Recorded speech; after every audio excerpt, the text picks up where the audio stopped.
Saya akan membahas tentang pengertian daripada kebijakan sistem pembayaran di Indonesia. Kebijakan sistem pembayaran di Indonesia adalah kebijakan yang ditetapkan oleh Bank Indonesia untuk mengatur sistem pembayaran di Indonesia. Kebijakan sistem pembayaran di Indonesia mengacu pada serangkaian aturan, regulasi, dan pedoman yang mengatur cara transaksi keuangan dilakukan di dalam negeri. Tujuan utama dari kebijakan ini adalah untuk memastikan stabilitas sistem pembayaran, perlindungan konsumen, dan efisiensi transaksi keuangan.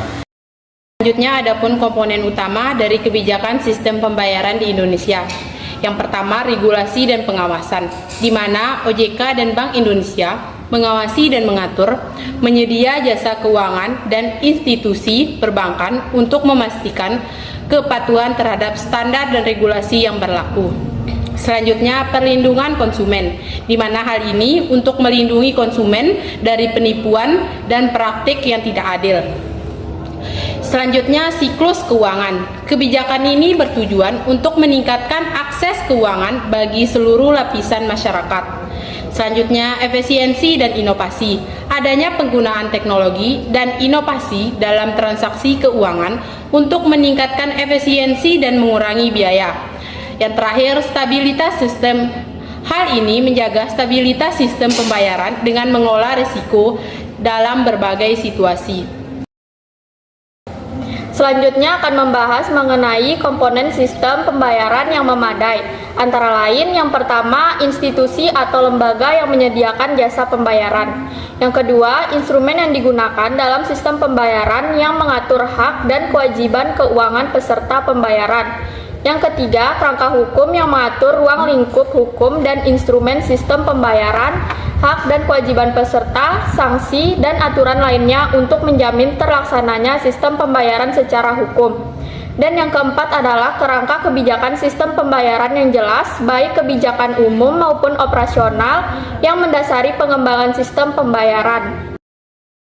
Selanjutnya, risiko-risiko sistem pembayaran.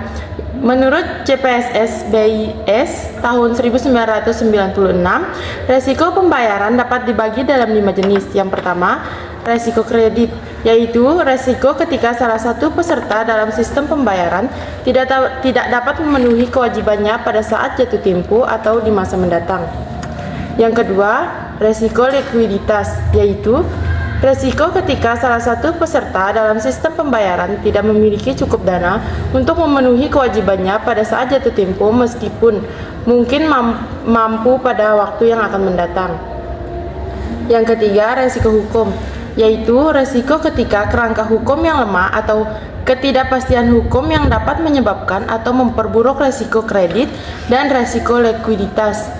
Yang keempat, resiko operasional, yaitu resiko yang ditimbulkan oleh faktor-faktor operasional seperti tidak berfungsinya secara teknis atau kesalahan operasional yang dapat menyebabkan atau memperburuk resiko kredit dan resiko likuiditas.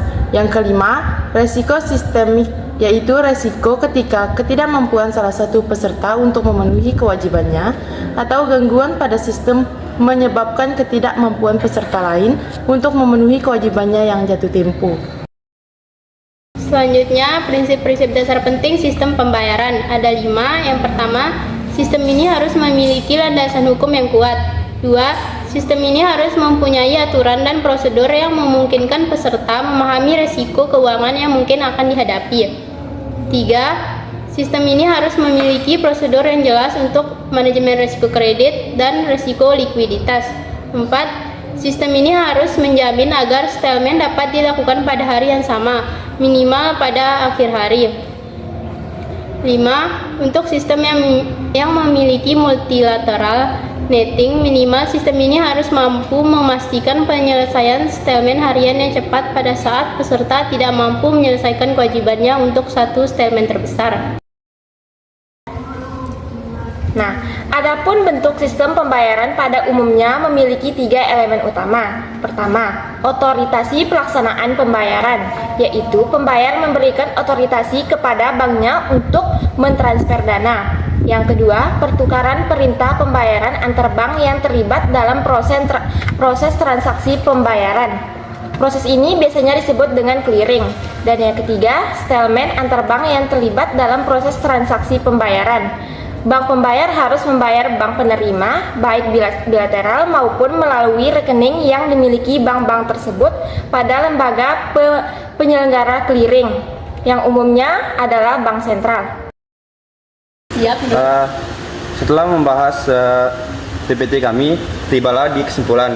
Kesimpulan dari PPT kami yaitu kebijakan sistem pembayaran di Indonesia adalah upaya pemerintah dan otoritas terkait seperti Bank Indonesia untuk menciptakan sistem pembayaran yang efisien, aman, inklusif, dan dapat diandalkan.